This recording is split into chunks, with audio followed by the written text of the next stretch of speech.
नमस्कार, welcome back to our channel youthfulness. हमें सोम जी का कमेंट आया था कि आप हेयर फॉल पे वीडियो बनाओ। इससे रिलेटेड जितने भी प्रॉब्लम्स हैं आज हम लोग इस पे डिस्कस करने वाले हैं, तो जुड़े रहिए हमारे साथ, वीडियो का अंत तक देखिएगा। नमस्कार।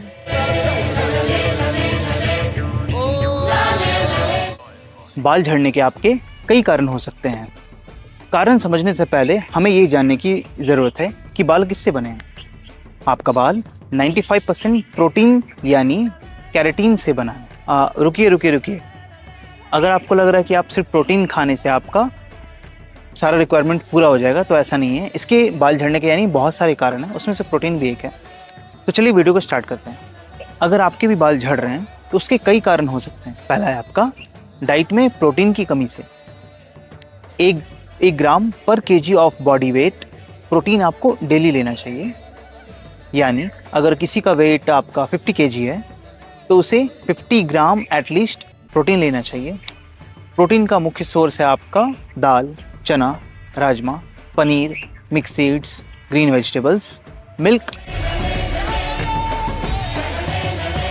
दूसरा है आपका न्यूट्रिशन की कमी। आपने सेव सॉइल मूवमेंट के बारे में सदगुरु से सुना ही होगा। एग्रीकल्चर लैंड में 0.5% से भी ऑर्गेनिक कंटेंट कम हो चुका है, जो कि 3% से ज़्यादा होना चाहिए, तभी उसे हम खेती योग्य ज़मीन कह सकते हैं। और भारत में कहीं पे भी 3% ऑर्गेनिक कंटेंट वाला एग्रीकल्चरेबल सॉइल उपलब्ध नहीं है। तो ऑर्गेनिक फूड आप कहीं से भी खा रहे हो, फिर भी आपके बॉडी में किसी न किसी न्यूट्रिशन की कमी होगी ही होगी। पिछले 70 से 100 वर्षों में आपका सॉइल का ऑर्गेनिक कंटेंट इतना गिर चुका है कि आपका एक ऑरेंज से जितना न्यूट्रिशन मिलता था, आज के टाइम पे वो सेम न्यूट्रिशन आपको 8 ऑरेंज से मिलने वाला है। और आपके लिए इतना खाना पॉसिबल नहीं है।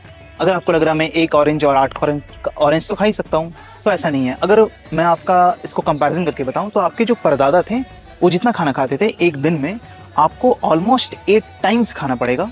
सेम न्यूट्रिशन अगर आपको चाहिए, यानी आपको उतना खाना खाना पड़ेगा इस चीज़ को फुलफिल करने के लिए। तो अगर आप समझदार हैं तो आप समझ चुके होंगे कि आपके लिए इतना खाना खाना पॉसिबल नहीं है।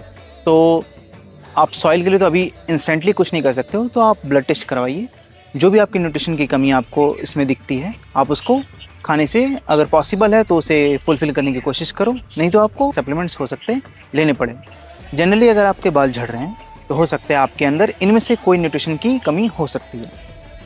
एग्जाम्पल आपका vitamin D, K, B complex vitamin, zinc, iron, calcium, magnesium, vitamin E, selenium की कमी हो सकती है। तो आप ब्लड टेस्ट करा के डॉक्टर से एक बार कंसल्ट कर लें कि आपको कौन सी दवाइयाँ लेनी है। तीसरा है आपका जेनेटिक फैक्टर। जेनेटिक फैक्टर भी आपका हेयर लॉस का मुख्य कारण हो सकता है। अगर आपका ये केस है तो आप इसे डिले कर सकते हो, रोक नहीं सकते हो। हेयर लॉस के इस केस में आप हेयर एक्सपर्ट या तो डॉक्टर से कंसल्ट करना चाहिए आप। चौथा है आपका हार्मोनल फैक्टर। लड़कों में हार्मोनल डिस्टर्बेंस के कारण आपका टेस्टोस्टेरोन DHT में बदल जाता है, जो कि आपका हेयर लॉस का कारण बन जाता है। इस केस में आपको DHT ब्लॉकर कंज्यूम करने की ज़रूरत पड़ सकती है। DHT ब्लॉकर एक सप्लीमेंट है। स्कल्प हेल्थ आपका, अगर आपके लंबे समय से सर में आपके डैंड्रफ हैं तो आपको केटाकेनाज़ोल केमिकल वाले शैम्पू आपको यूज़ करना चाहिए। ये साइंटिफिकली प्रूवन है डैंड्रफ से छुटकारा पाने के लिए। कुछ और भी आदतें हैं जिसको आपको अपनी लाइफ में लाना चाहिए। मैं अभी जो एक्सप्लेन करने वाला, अब बाकी के जो पॉइंट्स हैं आपके, वो आपके प्राइमरी फैक्टर नहीं है, बट ये भी आपके हेयर हेल्थ को इफेक्ट कर सकता है।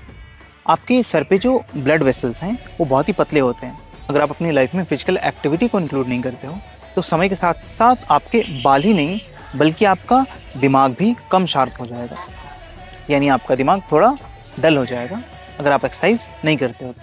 अगर आप प्रॉपर स्लीप नहीं करते हो तो इससे भी आपका हेयर लॉस हो सकता है। इसका मतलब ये नहीं कि आपको दिन भर सोए रहना है, ऐसा नहीं करना है। क्योंकि आपको ओवर स्लीप नहीं करना है, नहीं आपको अंडर स्लीप करना है। यानी आपको जितनी आपकी बॉडी को जितनी रिक्वायरमेंट है नींद की, उतना सफिशिएंटली आपको सोना है। नेक्स्ट फैक्टर है आपका पानी। अगर आप सफिशिएंट अमाउंट में पानी नहीं पीते हो तो इससे भी आपको हेयर लॉस हो सकता है। आप चाहो तो हम लोगों ने ऑलरेडी पानी पे एक वीडियो बना रखा, आप चाहो तो उसे चेक कर सकते हो। नेक्स्ट पॉइंट है आपका गट हेल्थ। गट हेल्थ अगर आपका सही नहीं है तो उसकी वजह से भी आपको हेयर लॉस हो सकता है, क्योंकि इसे ही अधिकांश बीमारियों का जड़ माना गया है।